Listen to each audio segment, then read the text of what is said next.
अस्सलाम वालेकुम। आज हम सेल मेम्ब्रेन को एक्सप्लेन करेंगे। सेल मेम्ब्रेन एक इम्पोर्टेंट पार्ट होता है तमाम सेल्स का, और सेल मेम्ब्रेन तमाम सेल्स में पाया जाता है।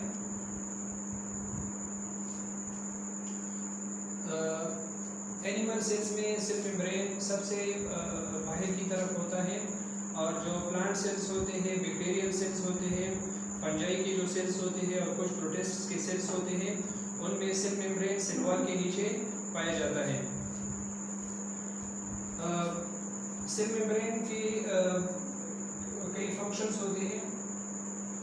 पहला फंक्शन सेल मेम्ब्रेन का ये होता है, सपोज ये एक सेल है और ये सेल का प्रोटोप्लाज्म है, ये इस सेल का सेल मेम्ब्रेन है। तो पहला फंक्शन सेल मेम्ब्रेन का ये होता है कि सेल मेम्ब्रेन सेल के अंदर जो पार्ट्स होते हैं उनको सेपरेट करती है सेल के एनवायरनमेंट से। यानी सेल का जो बाहर का माहौल होता है या एनवायरनमेंट होता है वो सेल कंटेंट से सेल मेम्ब्रेन के थ्रू सेपरेट होता है।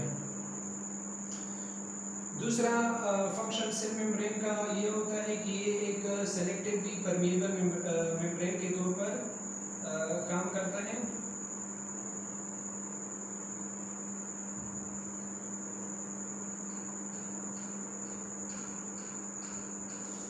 यानी सेल के अंदर जो सब्सटेंसेस आते हैं या सेल के अंदर से बाहर की तरफ जाते हैं, वो सेल मेम्ब्रेन उनकी सिलेक्शन करती है।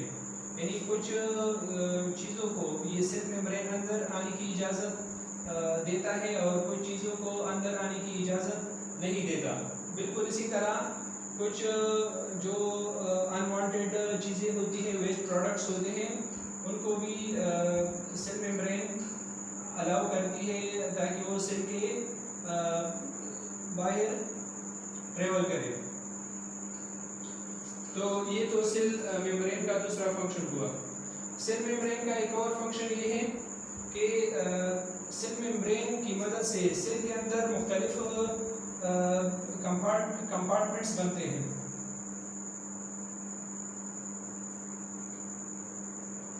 यानी ये जो सेल मेम्ब्रेन होता है, इसकी मदद से सेल के अंदर मुख्तलिफ पार्ट्स बनते हैं जहाँ पर मुख्तलिफ मेटाबॉलिक प्रोसेसेस होते हैं। फॉर एग्जांपल उन कंपार्टमेंट्स में फिर फोटोसिंथेसिस का अमल होता है,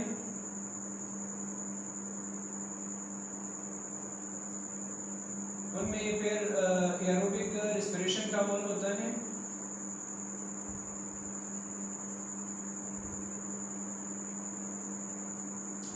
तो सेल मेम्ब्रेन सेल के अंदर मुख्तलिफ ऐसे कंपार्टमेंट्स बनाते हैं जिनमें फोटोसिंथेसिस का अमल होता है, जिनमें एरोबिक रेस्पिरेशन का अमल होता है, और इसी तरह दूसरे मेटाबॉलिक प्रोसेसेस उन कंपार्टमेंट्स के अंदर होते हैं। इसके अलावा सेल का एक और फंक्शन ये होता है कि सेल मेम्ब्रेन का कि रिसेप्टर साइट के तौर पर भी काम करती है।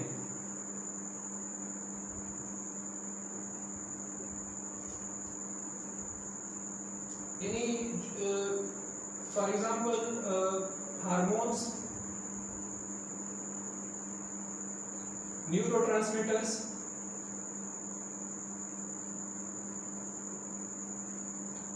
और कुछ केमिकल्स इस सेल मेम्ब्रेन की मदद से उनकी रिकॉग्निशन होती है।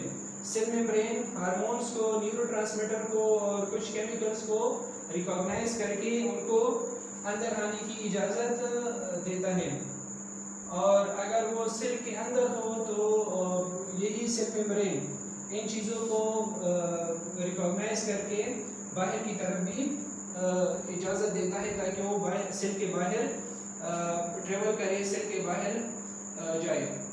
तो यानी सेल मेम्ब्रेन का एक अहम फंक्शन ये भी है कि सेल मेम्ब्रेन या plasma membrane acts as a receptor site. तो ये तो सेल मेम्ब्रेन के कुछ फंक्शंस हुए। सेल मेम्ब्रेन को यानी सेल मेम्ब्रेन की जो स्ट्रक्चर होती है उनको मुख्तलिफ एक्सप्लेन किया है, लेकिन जो सबसे एक्सेप्टेबल मॉडल है सेल मेम्ब्रेन का, सेल मेम्ब्रेन के स्ट्रक्चर को एक्सप्लेन करने का, वो है फ्लूइड मोज़ेक मॉडल। इस फ्लूइड मोज़ेक मॉडल को सिंगर और निकोलसन ने प्रपोज किया था।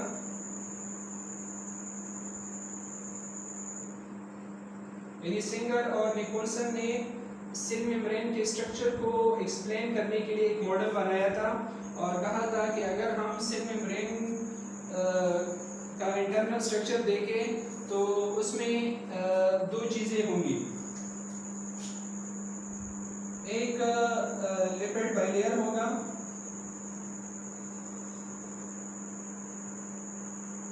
और दूसरा जो हिस्सा होगा वो प्रोटीन्स का होगा। यानी सेल मेम्ब्रेन बना होता है लिपिड से और प्रोटीन से। लिपिड्स कितने परसेंट होते हैं? लिपिड्स सेल मेम्ब्रेन में 20 to 40% होते हैं, 20 to 40%। और प्रोटीन्स सेल मेम्ब्रेन के अंदर 60 to 80% होते हैं।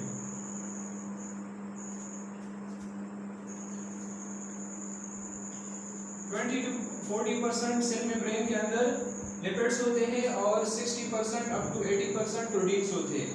ये लिपिड्स और प्रोटीन्स किस तरह सेल मेम्ब्रेन के अंदर होते हैं, उनकी अरेंजमेंट किस तरह होती है, ये इसकी अरेंजमेंट में डायग्राम की मदद से आप, तो इसको मैं एक डायग्राम की मदद से समझाऊंगा कि ये जो प्रोटीन्स होते हैं और ये जो लिपिड्स होते हैं सेल मेम्ब्रेन के अंदर, इनके मॉलिक्यूल्स किस तरह अरेंज होते हैं। ये जो लिपिड्स होते हैं, इन लिपिड्स की दो लेयर्स होते हैं। अगर मैं लिपिड्स को इस तरह ड्रा करूंगा, ये लिपिड्स का एक लेयर है और ये लिपिड का दूसरा लेयर है।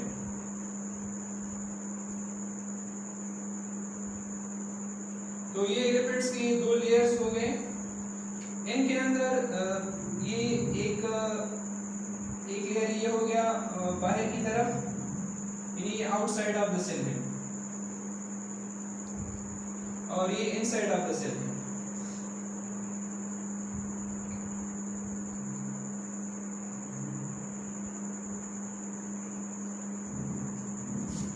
इन दो लिपिड लेयर्स के दरमियान में प्रोटीन मॉलिक्यूल्स होते हैं। कुछ प्रोटीन्स मॉलिक्यूल्स एम्बेडेड होते हैं, यानी वो हरकत नहीं करते, एम्बेडेड होते हैं, फंसे हुए होते हैं। और कुछ प्रोटीन मॉलिक्यूल्स इन दो लेयर्स के दरमियान में मौजूद होते हैं, लेकिन वो फ्लोटिंग करते हैं, वो तैरते रहते हैं।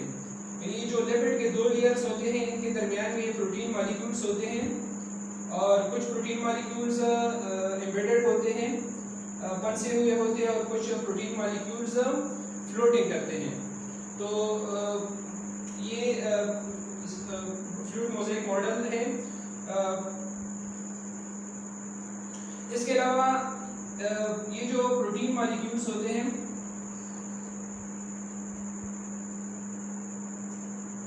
अगर मैं इसको इस तरह ड्रा करूं,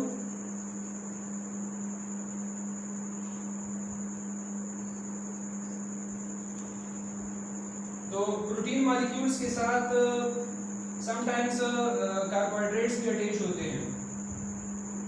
सपोज ये कार्बोहाइड्रेट का मॉलिक्यूल है, तो इसको हम फिर ग्लाइको प्रोटीन्स कहते हैं।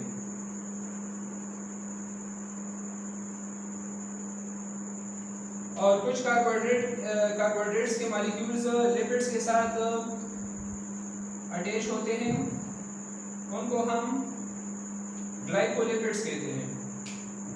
तो ये ग्लाइकोप्रोटीन्स और ग्लाइकोलिपिड्स भी सेल मेम्ब्रेन का एक हिस्सा है।